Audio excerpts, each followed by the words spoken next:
And welcome back to some more RalliSport Challenge. This is part 8. And after the last part where we had a fairly short particular part, this one is going to be a bit more, again, on the longer side as we're doing a 4-stage rallycross event with 5 laps each.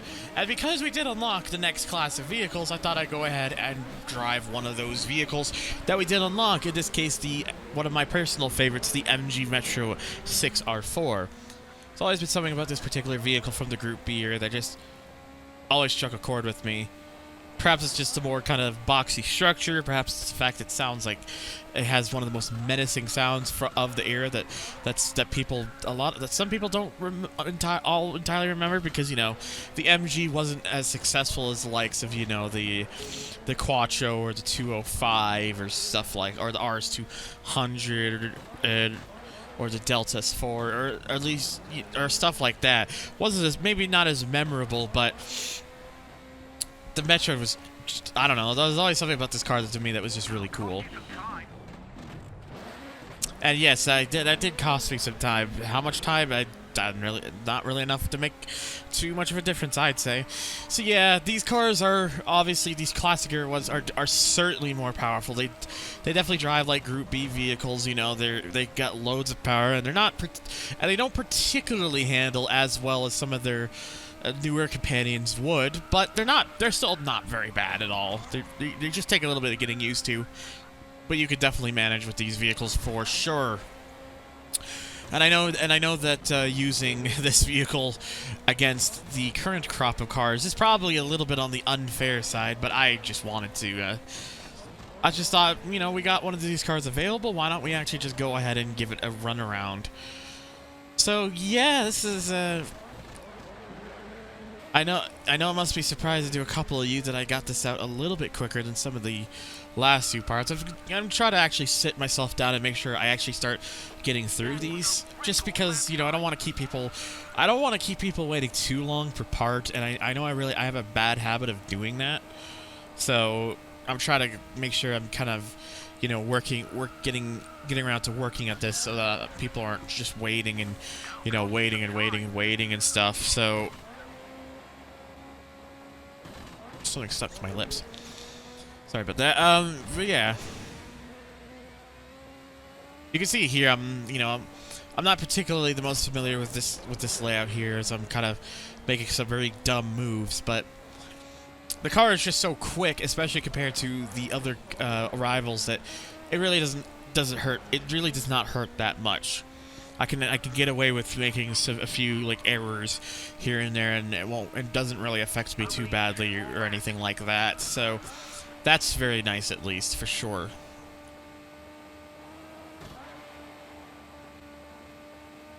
Oh, I think I pulled on whatever stuck to my lips a little too hard. Well, that's gonna be fun. No big deal. Don't worry about me. But yeah, it's just something I kind of realized too, especially more so now looking back at it. RalliSport Challenges, the first game's events, start to become very samey. Like, you've been noticed.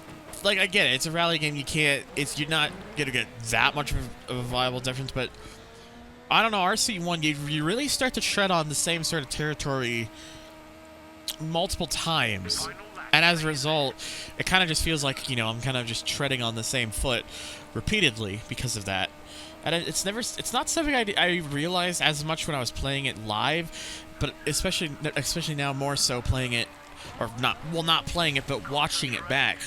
Kind of something that, is sort of clicking into place. I mean, that's not to say we've seen everything in the game. There's still a few things we haven't seen yet, but other than that, it's not particularly too crazy. Just how it tends to be, really, I guess. And yeah, again, running a bit wide there. Nothing really to worry about. I mean, if considering how much of a gap we had built up by this point, I don't think it was really gonna matter that too much, anyways. And there we go. That's event number 1 down. Get our points, and we move on to the next one, which was Lakepoint Ring. Yeah, I guess not really too rambly right now. Not really a whole lot kind of springing to mind. Just tends to be how my brain works. I guess sometimes these things click and sometimes things don't. You know, it just do how it be. Looking at the time frames though, because of how I cut out loading times and whatnot. The first event that we did was the longest. That's the longest out of all of them. Because from this point on, this one's a little bit shorter. The next one is the shortest, and then the final one's a teeny is a little bit longer, but still the second shortest.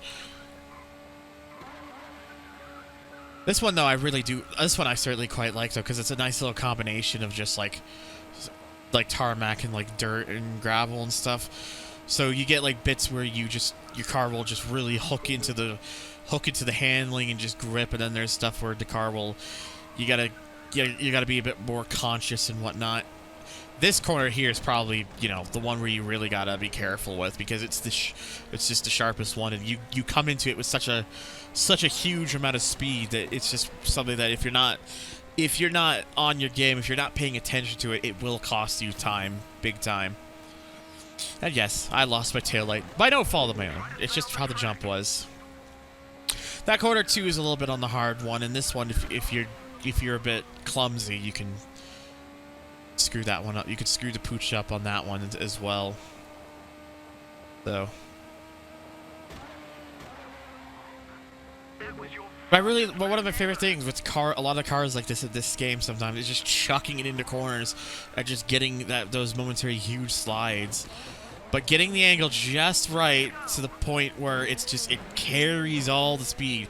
Not like how it happened there. Like, that's one of the worst examples, and that's probably one of the most annoying cases, because if you give it too much angle, you lose all your momentum. It just goes, it goes away, and it's when that happens, that's definitely infuriating.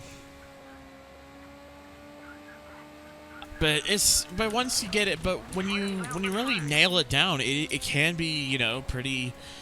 It is one of those things where it definitely feels it feels satisfying to do.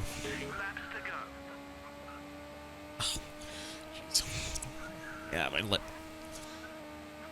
But yeah, what else could I mention? One thing I guess I could mention is recently I've been looking into sort of dice games' Dice's history, because I mentioned Digital Illusions or Dice are responsible for this game. They're the ones who made RalliSport Challenge. Of course, this though being back in a time where you could they could make things for more people than just fucking EA.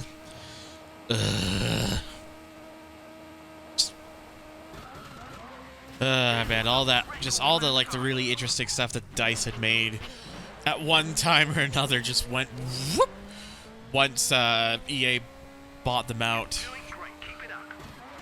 It's really just it's a shame, because it's like they were kind of making stuff for them. It's not like they were just bought out one day and it's like, okay, you now have to take control of the Battlefield series and all that sort of stuff. It's not like, it isn't like that's how it was, because back then, I think the earliest Battlefield game they made was probably, what was it, 1942, and that came out the same year as this game did, RalliSport Challenge. So it's not like they were just bought up and that was it. You weren't seeing like anything more. But it was really around 2005, which was, I think, a year just prior to them being bought out by EA, because they were bought out in 2006. 2005 was pretty much that was it for pretty much that point onwards, where they became the Battlefield company. It sucks. It really sucks. It's just. Oh man, it sucks. It really does. And actually, wait, I say Battlefield 1942. That was the first Battlefield. I don't know why I didn't connect the dots. I guess because I was thinking just the original Battlefield would have just been called Battlefield. But no, it was Battlefield 1942. Sorry, my brain is not exactly in the... my brain sometimes doesn't always connect the dots. But yeah, it's just, you know... It just... They decided to make that thing for EA, and then there's just... They realized the potential, and then they just bought them out, and that's pretty much become their future. And it, you know, it's... I mean, I guess what else can you really... I guess, like... What else can you really say? Because in 2002, they made 6 games, apart from Battlefield 1942 and RalliSport Challenge. They also made something called Prism Chapter 1, The Dark Unicorn, which I've never heard of. They made a Shrek game. They technically made the original Shrek game on the Xbox. And then they made the Shrek Extra Large the following year on the GameCube. Neither of those games were received very well. Then they made... so that was basically the GameCube version of the hat. They made some sort of Land Before Time game for the PlayStation 1. Basically, that's just like... That was like deathbed... That was like the deathbed years for the PS1, really. It's just... Nothing of note really usually ever came out by that point, because it was... The PS2 had already been out for almost 2 years by that point, so there was like... what really was there to really encourage people to go to lunge for the PS1 anymore, apart from, you know, being very budget oriented. Like, that's like maybe the one thing I can think of. But and then the other game they made was they did make another car game called V8 Challenge for the PC.